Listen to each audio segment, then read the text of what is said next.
Welcome, friends, to Heart with Saima.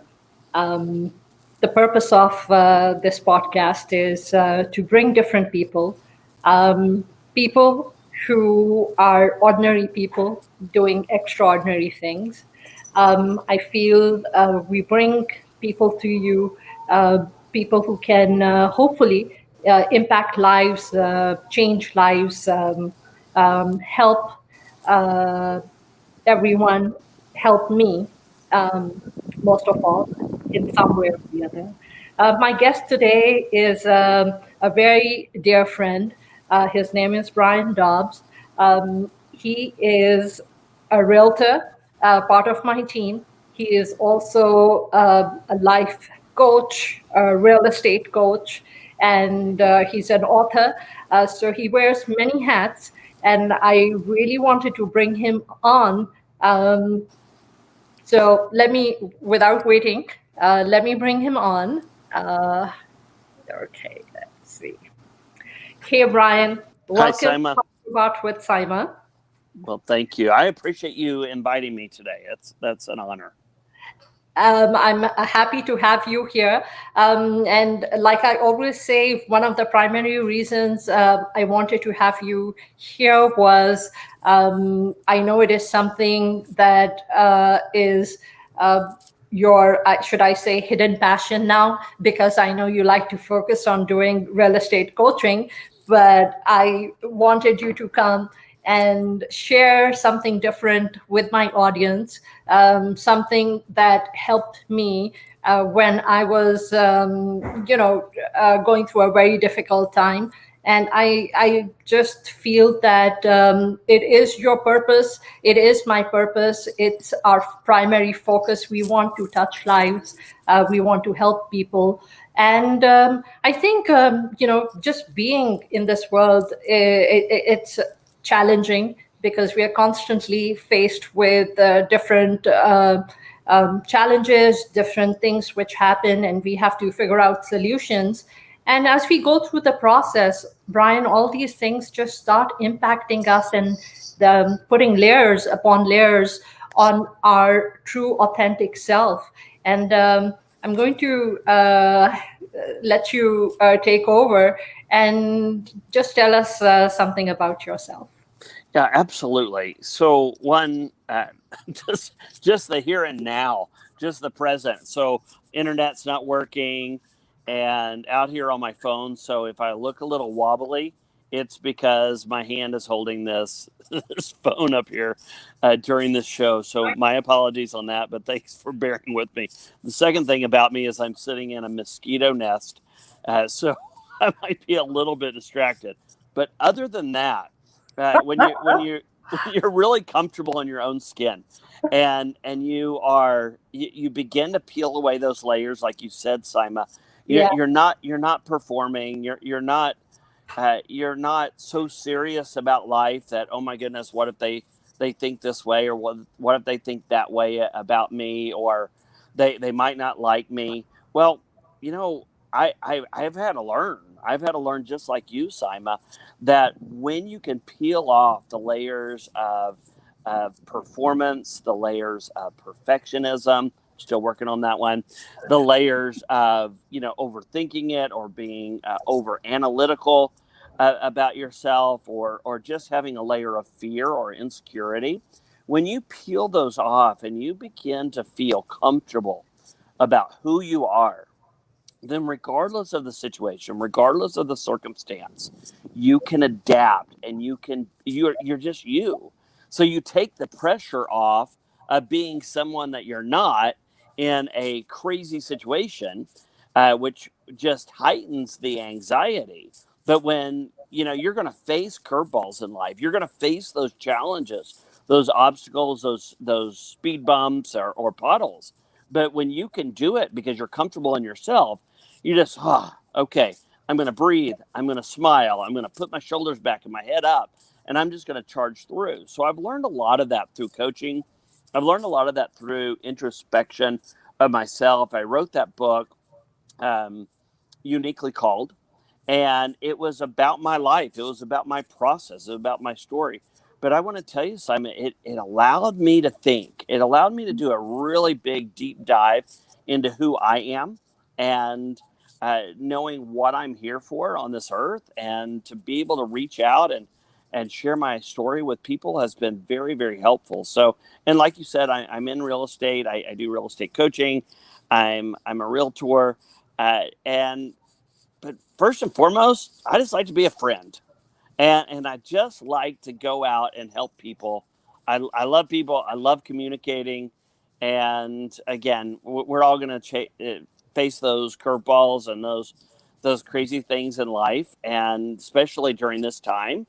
Saima, I can just tell you from the bottom of my heart, it is a pleasure to have friends like you, and it's an honor, because the world is going to give you some crazy stuff.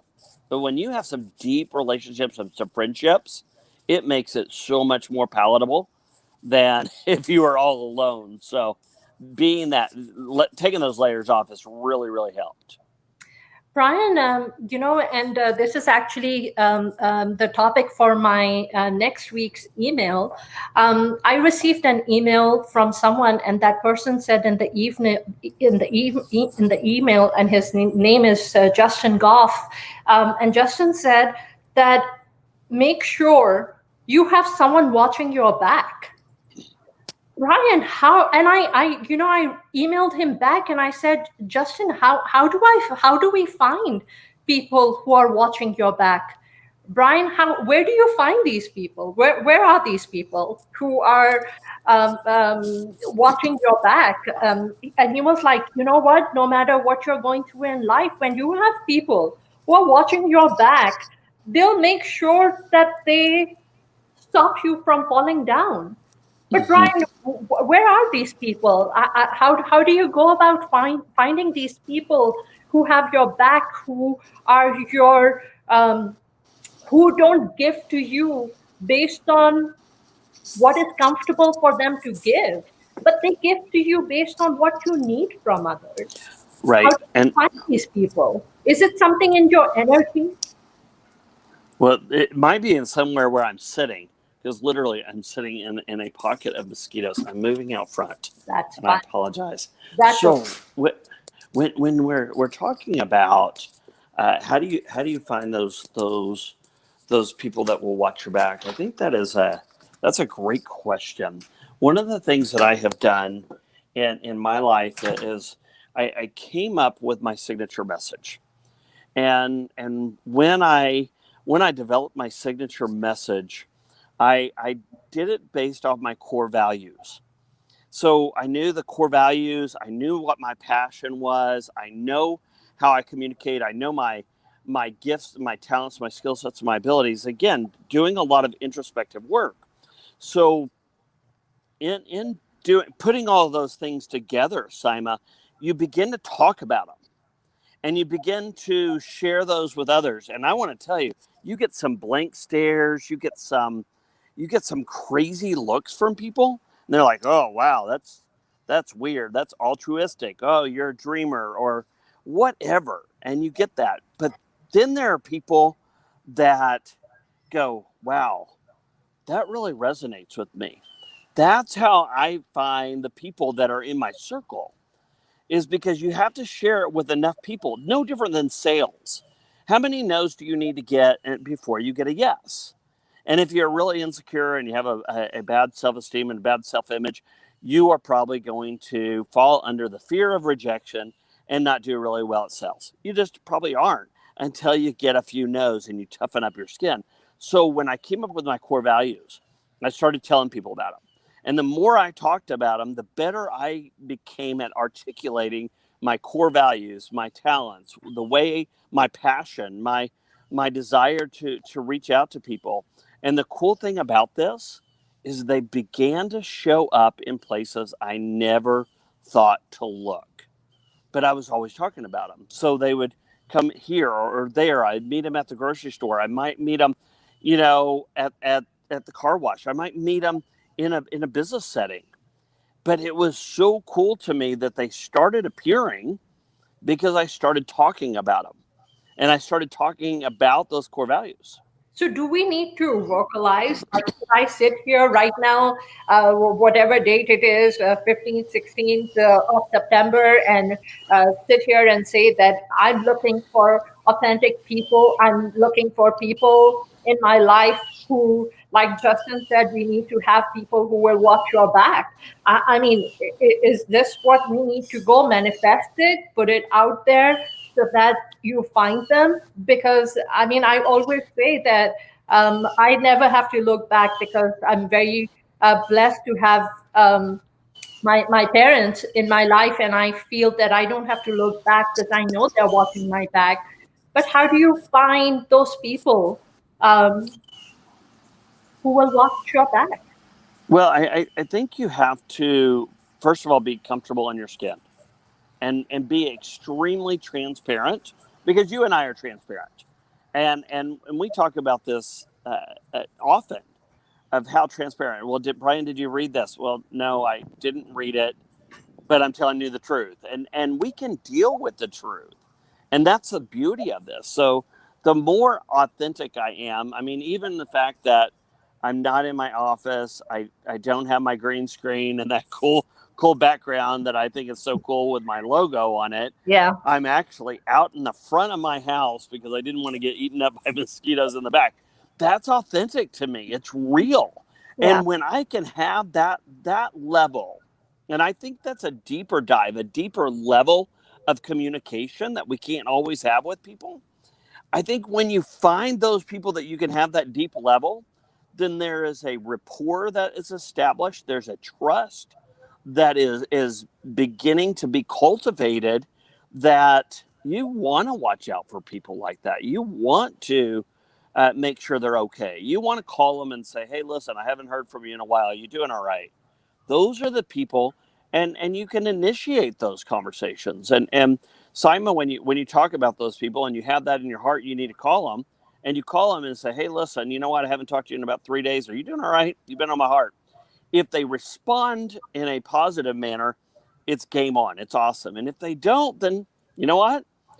Sometimes you just got to move on. But you have to be cognizant of when to stay and when to go. So, Brian, I mean, I see on social media all the time people posting that, um, you know, they're posting things reflecting the fact that their friends, someone backstabbed them, or people are not authentic. Do you feel that it is something within us and our own energy that defines the kind of people that we are going to attract in our life? I yes and no on that. My belief system is that we set boundaries, and we set the appropriate boundaries of what we allow in, and by what we talk about. But we either allow it to come in, or we refuse to bring it in. So social media is really fascinating to me, because Facebook, your main page is what? A news feed, correct? Yeah. I mean, that's what it's called. It's called your feed. So the news on my feed, if I choose to listen to it, can be very disappointing at times. Or I can have the boundaries going, hey, listen, I'm going to be cordial. I'm going to be as kind as possible. I just don't care for that news on my feed. So I'm going to either block, unfollow, or delete. Okay. There's nothing against that person. It's just the fact that I'm very aware of what I'm putting in my ears, because whatever I put in my ears, I begin to believe, right? Yeah. If you put enough negativity, guess what you believe? You believe negative. If you put enough positive in your ears, guess what? You begin to become more optimistic and more insightful in life. You just do. You become more innovative. You have more ingenuity that you're able to talk about, because you put more of that in you. So I watch really a lot of, who am I listening to? What am I looking at? If it's if it's true or not. If it's fake. If it's just exaggerated marketing. A lot of times you just do. And I try to stay very close to as genuine and as authentic people as possible. I love authentic people and real people. Just the more real you get. Now, I like to be, I like to be cordial and have etiquette and manners and morals, etc. But when you just have somebody that's just really raw, Yeah. but they're a really good person, that's refreshing. So I look for those now, Saima. Yeah. I actively look for people like that. So do you think that's what we have to do? We have to specify the kind of people we want in our lives, and then that's the kind of people we look for. Do you think what might be going wrong is we are drawn people are drawn to certain things and certain kind of people that they want in their life, and then those people might not be attracted to these do you know what I'm saying? Because it is Yeah, a fake world. There is a lot of fakeness, right? I mean, people want to be with people who have money, who have flashy cars, who have big houses, right? That's maybe unconsciously that's how they are defining relationships, and that's what they want. absolutely. So let's just take modern entertainment. Let's just take the movies and all the television shows. What are we most attracted to when we're watching them? What kind of actors, actresses, what kind of story are we gravitating to the person that's driving the Ferrari, Yeah, that's living in the mansion, yeah, that has the amazing pool that overlooks the bay on top of a mountain, and we think that is success. yeah, So then, are we skewed when we go into our garage and we push the garage door down and we walk into our kitchen and we throw our bag down on the couch and we're absolutely exhausted, and there's nobody that looks like that in our house. There's nobody that looks like that in our work. There's nobody that looks like that in our neighborhood. Are we feeding our brains with perfection, misinformation? perfection, What? perfection. Yes.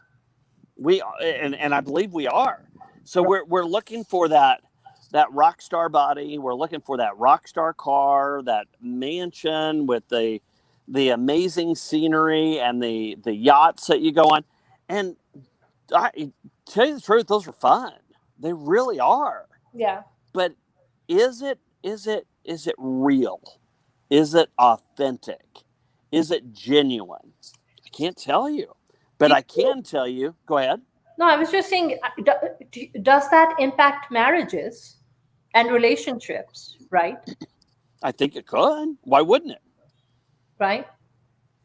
I mean, my friend, my neighbor, my someone has this $2,000 bag or $5,000 bag, and that's okay to have, you know. Um, but I Mm-hmm. want it because you know whether it's my someone close to me has it, so I want that. I want that kind of a house. Does that ruin Right. relationships, impact relationships, those I think expectations? it put. I don't know if it ruins them necessarily, but let's say it could add extra stress or pressure.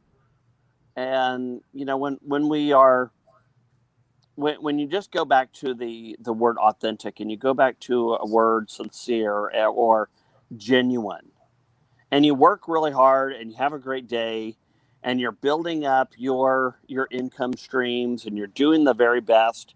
I have found the most pleasure that I have is in success, having success with other genuine authentic people. I do. And I've been in the restaurants, and I've been in the nice expensive cars or the nice neighborhoods, and honestly, sometimes I don't resonate with those people. It there's not a heart connection. Yeah. There's definitely a. I mean, we're cordial and we're nice, but there's really nothing that is I'm going to have to go in my garage here in a minute. So I'm telling you, do you like mosquitoes? I mean, mosquitoes are horrible. What in the world is the role of a mosquito? We're going to have to do a whole different series on just a mosquito. It's horrible.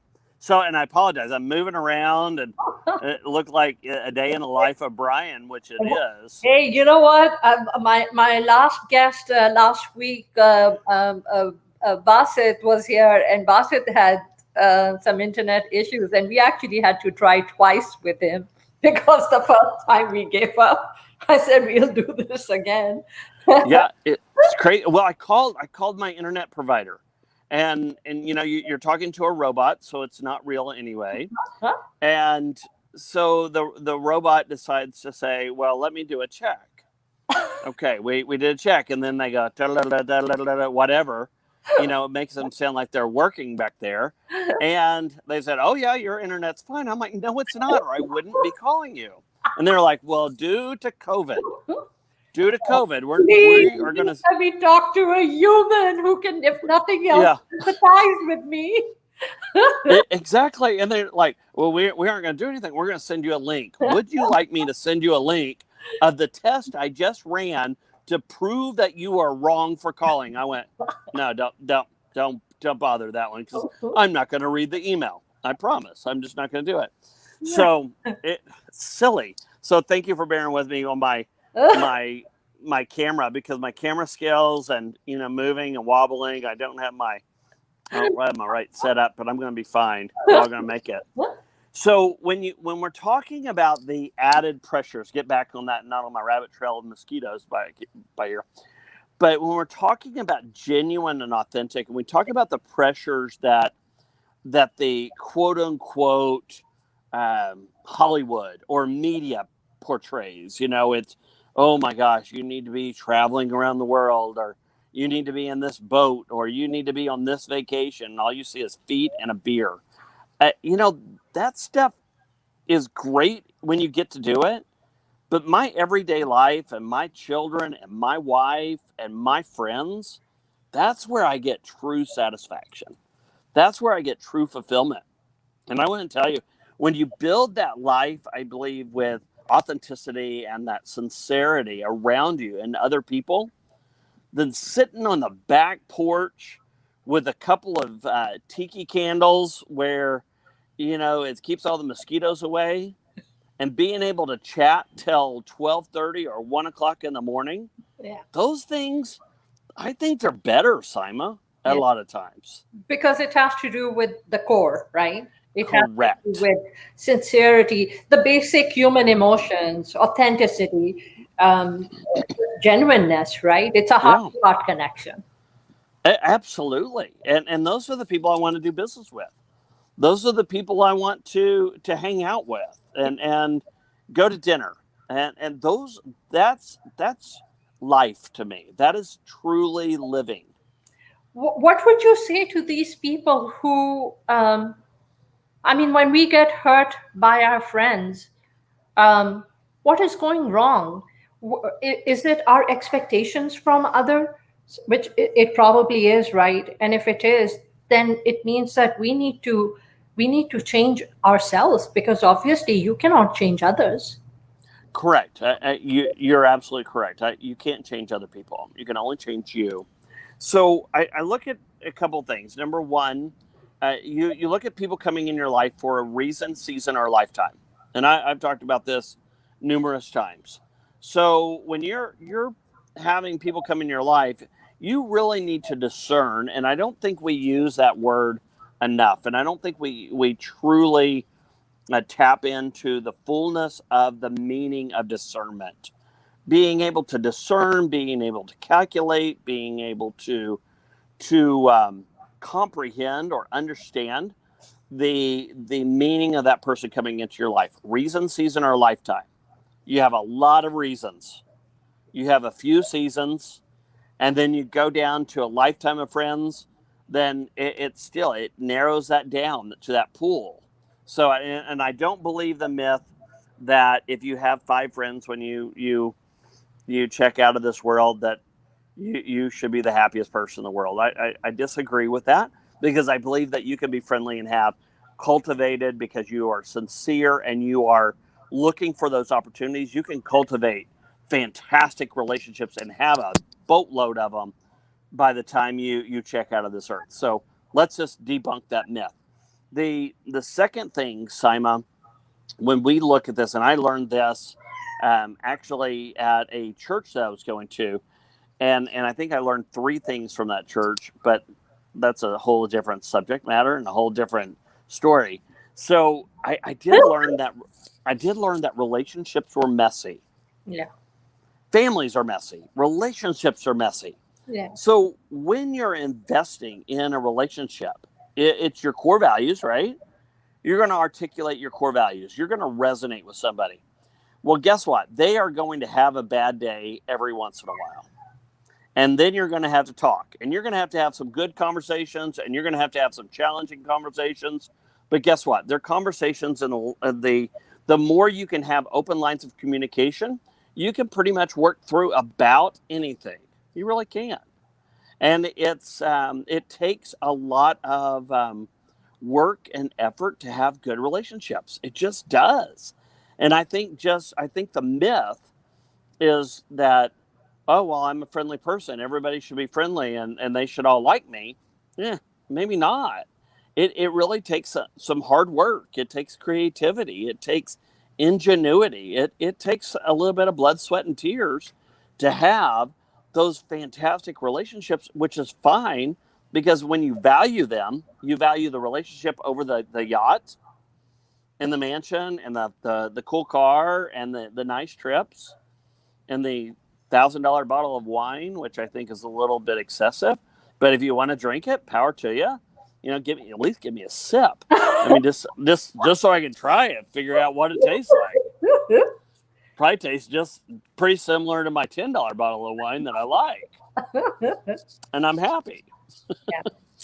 So somewhere along the lines, I think we have to end up focusing on ourselves. And I think at the end of the day, no matter what we do, right, it all comes back to self-reflection and sitting down, spending time with yourself, and fixing the layers and layers and layers, which are on you, finding your authentic self, so that you understand what your core is, and you find in the universe what what you truly resonate with. Yeah, you're human. You're going to adapt. You're going to go through things, and life doesn't give you just a bunch of sunshine. It doesn't. But I want to tell you, I've learned a lot on a rainy day, and I've learned a lot in storms, and I've learned to appreciate the sunshine. I like the heat, and I like the cold. I like the mountains, and I like the beach. I love those things, but I've had to develop a very good. I am so sorry. I'm fighting this mosquito. He followed me from the backyard, which is really awful, and that's one of my questions that I'm going to have to start asking is why mosquitoes were formed in the first place. So the when we're talking about introspection, I am a firm believer that we really need to take a deep look in. How am I thinking about things? What am I speaking? What am I listening to? And then we also have to have that outside perception that is very keen on discernment and wisdom and looking at things on, wow, did I handle the situation? What was that situational, or was that circumstantial? You and I talked about it, and we made this analogy. Take your cup back. Do you remember that sitting at the table a few weeks ago? And there's frame of references. And sometimes if we're not careful, we get caught up in patterns because of a frame of reference, meaning a situation or a circumstance that we went through in the past that we never got past it. It becomes a frame that actually took our cup away. As Saima, you and I were talking, we had a coffee cup, I think, in front of us. And I took the coffee cup away from you and I set it on the other side of the table. I said, that situation took your coffee cup away. If you truly want to appreciate or enjoy your coffee, take your coffee cup back, right? How do you do that? Well, I actually go through a practice of cutting off ties. So we use the illustration also as a hot air balloon. A hot air balloon, if it's fully inflated, is absolutely gorgeous. It emanates the heat from the flame, and you're in the basket. You're ready to launch. Everything's going right, and you cannot move. You never get off the ground. Why are you not getting off the ground? It's because you're tethered to the ground by ties. And sometimes people or places or situations or circumstances have caused us to be tied down that we're not able to fully exercise our gift mix or our talent or who we truly are, because we have not been allowed to fly. And it's not their fault. I believe it's our fault because we're being introspective, okay? Is I go through those things, and if there's a situation or circumstance, I might have to forgive someone, not because they're right, because I needed to be free. I might need to go ahead. Forgiveness, right? So when you hold on to grudges, when you hold on to things, when you are like, okay, you know what, that person uh, um, refuted what I was saying, like said, hey, you're wrong. I mean, we're so sensitive to any kind of criticism. Yeah. So, but and we all become sensitive to that. But when you're comfortable in your skin and you know that you need to grow, you can look at things and you go, oh, I can pinpoint a time in my life that this happened that I've never let go of. It's a string that's tethered to the ground and to your balloon that you're not going to fly. You just aren't. But I've watched in my life as I cut off those strings, as I got rid of those things, guess what? I was able to go to different heights. I was able to accomplish different things and go different places and even meet new people. The people I really want to meet with are flying in their hot air balloon. That's where they're flying. They're flying high. They're soaring in their gifts, talents, skill sets, and abilities. And if I remain on the ground, I will never be around those people that that have already launched. So I need to let. How do people do that, Brian? How did you break ties? Well, let's go with a. Excuse me. It takes a lot of courage. It does take courage, and I mean, cutting off ties. I had quite a bit of people that were toxic in my life, and sometimes you just have to break a tie with them and say, "Hey, listen, guys, this is just not going to work. We are just not a great fit together. As a friend or even a relative or whatever it is, we're just not a good fit." So, not being mean, and I'm not going to be ugly or hateful. I just think I'm going to go this way, you go that way. Good luck to you. And I don't think there's anything wrong with that, Saima. And you can do that with situations, or you can do that with circumstances that you couldn't control. Sometimes you just have to say, you know what? I'm not going to let that circumstance have any more power over me. I cut the tie from that circumstance and I realign myself to my purpose. And that's how I do it personally. It works for me because it's a trigger in my brain that says, Brian, you're no longer tied to that. Now you can go tie yourself to your purpose. I think that takes a lot of courage to break relationships, to be able to walk away. Um, a lot of people are in marriages where they are miserable, they are so unhappy, there's abuse, but they can't walk away. Well, it's not just in marriages. I mean, it is in jobs. I mean, there have been positions that I worked at that they were extremely hateful or condescending or berating, and I took it for a while, and then I'm like, oh, I'm out. I've got to get out of here. So it happens. It happens everywhere. You just need to be cognizant of who you are. And are your shoulders back and your head up? Are you bold and courageous? Are you strong? Yes, you are. And if you don't have that boldness, get around somebody that is bold. Read a book. Watch a video. tie into some great podcasts and get your courage built up and go out and find some truly authentic, sincere, lovely people that will watch your back and keep you strong. I think it comes back to no matter what happens in life, um, you it's only you. You can't count on anyone. You have to rely on yourself, your own. You have to build your inner ability and yourself internally. Whether it's your confidence, your self esteem, you have to grow yourself so that you can build your strength and your courage to stand up to anything that is impacting you negatively, that is taking your smile away from you, that has taken your peace of mind away from you. You have to Yeah. go get it back. And you bring up a great point. You know when you're in an atmosphere or an environment of peace. You do. And when it is a atmosphere of chaos or anger or bitterness or hatred, you know what? You have the right to stay there, but you also have the right to leave. And I think that's where a lot of us don't exercise that right. I have the right to stay, and I have the right to leave. And if this doesn't change, I'm out.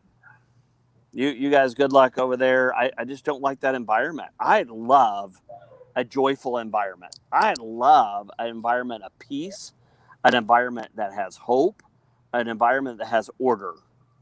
And we can talk about that all day long, but order and just having things in a really a nice, tidy, systematic way is beautiful to me. It's not chaotic. Chaos, Not haphazard. anxiety, right? How do you get rid of anxiety?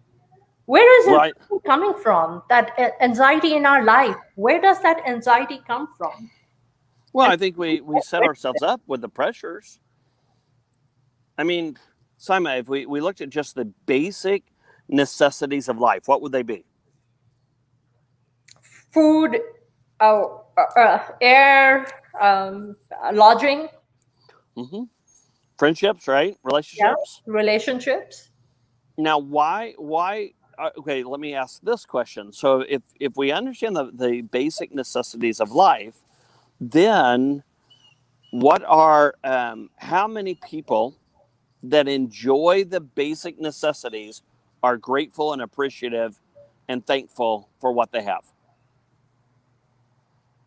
Because we are always looking for more, the more that we want, which ends up causing anxiety, right?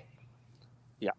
It's I not the mean, if small you're house. truly a We want the bigger house. It's not the small car. We want the bigger brand, and it's, correct, yeah. correct. I had a person that I was trying to get over on our team, and they they said, "Oh no, it costs too much." And I apologized to him. And I said, "You know what? I apologize that I did not explain our group well enough that you had to relate it to cost and you had to boil it down there." I said, "Because you're driving that what? You just got a brand new, oh, you got a brand new Mercedes, didn't you?" You did. Because if it was all about cost, you would be driving a smart car or a moped. They're a lot cheaper, right? They're Yeah. affordable. But she wanted the Mercedes. So it's the we use excuses, but really when you get right down to it, I believe, and this is my own belief system, and I love this person that I was talking to, and it's how grateful and how thankful and how appreciative are we with the basic necessities that will allow us to go up a level that we can be thankful and appreciative and grateful on that next level. And then do we remain thankful, appreciative, and grateful, or do we become conceited, arrogant, full of pride, which leads to anxiety and fear and stress and additional pressures? So, Brian, you're saying that that anxiety originates because it's originating from ego and fear and desires for things that are beyond the necessity. Is that what it is? Well, I mean, if you think about it, and I would truly want to go through this more and more, but when I'm genuinely happy and thankful and appreciative, and I'm walking through my life, then the other things just don't matter as much. It really just doesn't. I tell my wife, and I remind her constantly, and she's like, I apologize, we're running late, or I apologize. I'm like, honey, you can stop apologizing, because you're my top priority. Top. There is no other priority outside of you that's any higher. So if we're late, I'm still with my top priority. If we're on time but we miss something, I'm still with my top priority. And you know what? It's taken the pressure off. It's taken the anxiety off. I don't have any anxiety of getting somewhere on time. I don't have any anxiety of getting there early. I just don't. You know why? Because I'm with my top priority. And the way I talk about that and being appreciative and thankful, it has relieved a lot of stress for me, a lot of pressure. I'm with the one I'm supposed to be with, and I'm doing exactly what I'm supposed to be doing. I'm happy, and it's fun. Yeah. It makes life a lot better. Now, are we late everywhere we go? Absolutely not. We're not. Yeah. But you know what? She's still my top priority. Yeah. So many things, Brian, that Simon, we aren't going to talk about anybody being late. Don't even worry about it.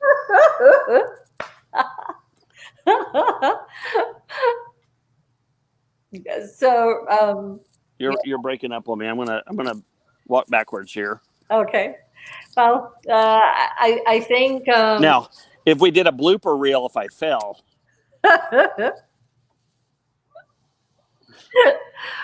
well, I think it's just about prioritizing. I think so many things we learn over time in life, and if we were to just, I guess that's just how it's meant to be, right? The things that I know now, if I would have known 20 years ago, I would have made different choices. Or mm-hmm. right, even things that I'm doing right now in my life, right? I'm sure 20 years down the road I would feel that, you know what, if I would have made different. So I think that's just the evolution of life, right? Yeah, This is exactly how it's meant to be. We are not supposed to have the wisdom of tomorrow today, and we are supposed to just make choices and just live life to the best that we possibly can. And when things go wrong, you know what? Hey, it's okay. You've yeah, lost everything. You are gonna fall down, and then you know what? You're just gonna get up and you're going to reevaluate, and you'll just keep going in life. absolutely. You've got to be able to shake things off, because You have the to. bottom line, you came into this earth with nothing, correct? Yeah. And you're going to leave this earth with nothing. I mean, it's just, so what you do with what you have while you're here is the most important thing. What you And do with what you have while you're here. Okay. correct is the most important thing to me. Okay. So I have my relationships that I pay attention to. What am I doing with my finances? Am I being a good steward? Am I being a good steward with my children? And I'm being a good steward with my clients and my work, and the rest of the stuff just falls into its place, and it's fine. Now I am a big time competitive person, and I love to win, and I love to go do some major challenges. But guess what? If you fail and you fall down, it's going to be fine. Just get up And keep. and keep going, and just keep moving. Yeah. Um, Brian, these are particularly hard times for children. How? I mean, I've seen that we might go through a midlife crisis when we are in our 40s, Mm-hmm. where you are at that point and the realization is hitting you that, oh my god, my life is, I'm in my 40s, and what happened, the things that have gone wrong. And um, but I've seen that this generation, these kids are already so authentic. They are going through a very difficult time in their teens, but they are extremely authentic people, Mm-hmm. very true to themselves. They will go out there, fight for the world, the betterment, whatever it is that they need to do, they're ready to do it. Right. So my kids are a little older. So I have my youngest is in a senior in high school, and I totally agree with what you say. Uh, and the things that I encourage my kids to do is to be real, but to be honest, and to walk in truth, and to always seek out truth, because truth, even though it may be hard Yeah. and really challenging at the time, you can always deal with truth and grow from it. You cannot deal with a lie and grow from it. You just can't. A Yeah. lie is it imprisons someone. It captures them and it doesn't let them go. But truth will always bring you freedom. It just does. Yeah. It does. The truth about anything, whether it's eating or working out or business practices or relational techniques or communication, even in marriage, truth works. And I've taught my kids, and they're fantastic young men and young women. They're lovely, Yeah. but we always try to encourage them not to let anxiety and pressure run. I mean, I have one of my kids, and he's going to college, and he's great, and I love him. He's fantastic. He gets a little frustrated with the road, with other drivers. I'm like, dude, you can't control it. You just can't. You just stay in your lane. Why don't you be happy? And I remind him, because I have to remind myself, why don't you be happy? Why aren't you thankful? Yeah. Why aren't you appreciative? You could be walking. You could. Yeah. You could be riding a bicycle, but you're riding a car and you have AC, and life's not that bad. You and it's taken me years, Saima, to learn that. So hopefully the things that I'm learning, that I'm also instilling into my children Yeah. and into my friends, it will be valuable. And then when we get to these talks, we can learn from each other and actually accelerate that learning curve and be wise for the tomorrows. Truth is liberating.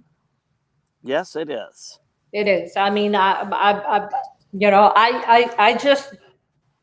just cannot be anything other than just be truthful. I just cannot do it. Right. I Well, wouldn't know how to function. you're really good at being Saima. How about that? Yeah, I mean, but I definitely know. I mean, it's very liberating to just be your authentic self. And Mm-hmm. I'm just amazed, Brian. Um, I'm actually really amazed. Being a Muslim, being from Pakistan. Um, I mean, to look out there and you see that this is a battle that people are fighting to be authentic, to be themselves, and people can't do it because they have so Right. many pressures. They just can't seem to find their way out of that space. Yeah, and I don't. I think they're blinded in that area. I really do. Just with all the pressures and the anxieties. I know one of the things, Simon, that I did when I was in a dark place in my life is I got a whiteboard, and I talk about my whiteboards all the time, and I love my whiteboards. But I did get a whiteboard, and I started mapping out a plan, and I just mapped out my life. I just wrote down every single thing that I was afraid of, or I was worried about, or stressed about or was unsure, wrote it down. And then I was able to see the things that were plaguing me or tormenting me. And then I could prioritize, how am I going to fix these and what things need to be fixed immediately? What things could be fixed by me personally? What things am I going to have extra help? And what things are troubling me that really don't matter? And I began to put them into different categories. And that really helped me, Saima. Sometimes we just have to whiteboard it or use a piece of paper, whatever it is. But if you just write it down, you brain dump, then it's not like a tornado going off in your brain and your emotions all the time. It's actually, oh, well, that's 7 things. And those 7 things, I'm going to knock off the first top 2 because they're just going to take care of themselves after I take care of number 4 and number 5. Once I take care of 4 and 5, 1 and 2 are going to be knocked off, and then I just have to deal with the rest of them. Brian, what were some of the things which were on your board? Oh my goodness, Saima. I had I was going through a divorce at the time, so the marriage thing was crazy. Business, I was in really just a bad place in business and relationships, and my kids were moving, and it just was a horrible debacle. I lacked confidence. I felt rejected. I felt alone. Just all of the combination of emotions. What'd you say? So many negative words. Oh my goodness. Yeah. So it was. So then when you look at it, so I broke it down into, okay, so where is my intellect? Where's my heart? So my spirituality is very important to me. So where was that? Where is my intellect? Am I growing? Am I learning? Emotionally, how am I doing? Oh my goodness, I don't even want to talk about the emotional part at that time. Where am I physically? Am I healthy? Am I working out? Am I sleeping right? Am I eating right? Because that affects our emotions quite a bit. And then marriage, family, and then finances and lifestyle. And then I broke it down into my business and then in my social circle. So I had 8 categories that I started to write down these things, and I scored myself, and I tried to figure out, okay, if I was going to fix one, how would this affect the other? So if I fix my finances, you know what, my emotions probably would get better. If I fix my relationships, my emotions probably got better. But if I fix my health, guess what? I had enough strength physically, and a lot of times when you go to the gym, you actually build your confidence up, not only physically but emotionally, that you can handle some of the other things. So I looked at life into 8 categories. And now that doesn't mean that everybody has to look at it that way. It's really helped me. It's helped my clients in the past. It just allows you to compartmentalize things instead of having this chaotic storm just wreak havoc in your emotions. And now you're going, okay, so this needs to go over here, that needs to go over there, that needs to be thrown away completely. And then I was able to put some order in my life, and I was able to find my joy again. I was able to be thankful and appreciative of what I have. And it really just boiled it down. You systematically changed your life, right? You pinpointed, you put down the words, the feelings, the emotions in your heart, and you put them on paper, on a whiteboard, and then you went through it piece by piece, trying to, what you can fix, what you have to eradicate. I know you taught me to change the words in my head, to write down the words which are there, and to change the words from, replace the negative words to positive words, like fear to hope, sadness to happiness, and to constantly work on your mindset. Change. And you did that. You changed all the words, all your energy, the feelings within you. You changed it all, and you changed the kind of person that you then ended up getting married to. I mean, you, through self-reflection and self-realization, you worked on yourself instead of having a lot mindset, right? Instead of saying the world is like this, my spouse was like this, which can all be true. But the fact is that taking accountability, taking everything in your grasp, and then working piece by piece in changing your life. Correct. So I took it upon myself. It was my responsibility to look at me. It wasn't anybody else's responsibility to make me happy. It wasn't anybody else's responsibility to teach me, to educate me, to make me feel confident. It was me, and I had to do it.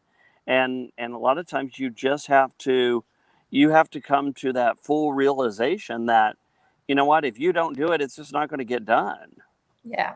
It's I think that's the gist of our show today, that your life is in your hands. What you choose to do with it, whether you are a victim forever and you let other people come and abuse you and treat you like shit or do whatever it is, you're the one who decides how you're going to, you define your own life. So, Brian, I think on this note, with the last 5 minutes remaining, I'm going to put the camera on you, talk about whatever it is the real estate program that you are launching, educated buyer, educated seller. I know it's connected to your heart, to educate people and to bring goodness. And I will let you just use these few minutes to say whatever it is that your heart desires. Oops, wrong one. Okay, great. And you got a little bit jumbled up there on me, Saima. So you said that I needed to talk about the educated buyer, educated seller I did, because series. I just want you to end this with talking about, one, whatever it is you want to say, and then just something about what you're launching. It's your Okay, platform now. You do whatever you want with it, basically. fantastic. So first and foremost, thank you so much for letting me be on this. And the background was compliments of Brian and his neighborhood. The moving camera was filmed all by Brian. So if you guys will just forgive me on that, that would be fantastic.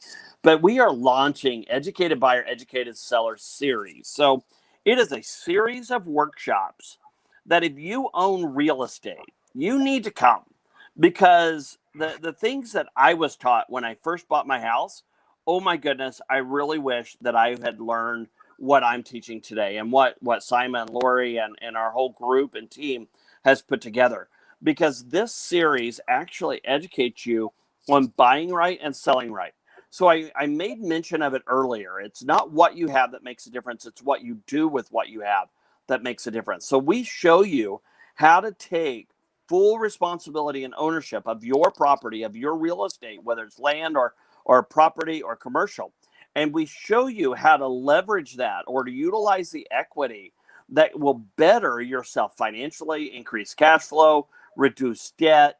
It generates income or creates wealth. Whatever your goals are in real estate, we can help you and at least give you a strategy or the options that you could take or even consider when you own a piece of property. So I would encourage you to check us out, to check out the Educated Buyer, Educated Seller. Our first workshop is called Wealth and Real Estate. So we're super excited. We've run 2 live programs already, had fantastic turnouts, fantastic success.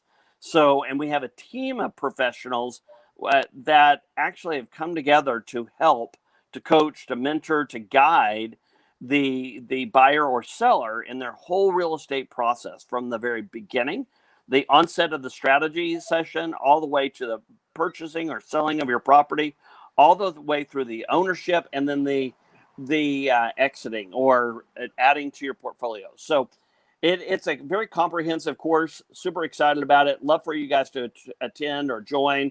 Look us up online. It will be great. And on that note, Brian, thank you for being here in the midst of all the chaos, the mosquitoes, the heat, all of the above. Because at the end of the day, no matter what happens, right, the show must go on. The So, show must go on. You are responsible. So you might as well just take life as it gives it to you and right, just make the best of whatever it. happens, we deal with it and we just cut our losses and we come through. Brian, thank you for being here. And as always, I appreciate your wisdom and I learned from it. Um, uh, Thank you, folks, for being on Heart to Heart with Saima. And I know you can hear the dog barking in the background as well. But again, it's the mosquitoes, the dog, all of the above, right? Whatever happens. So thank you for watching. And the intention is to just improve lives wherever we can. And I hope you all stay safe and have a fabulous week ahead. Thank you for watching.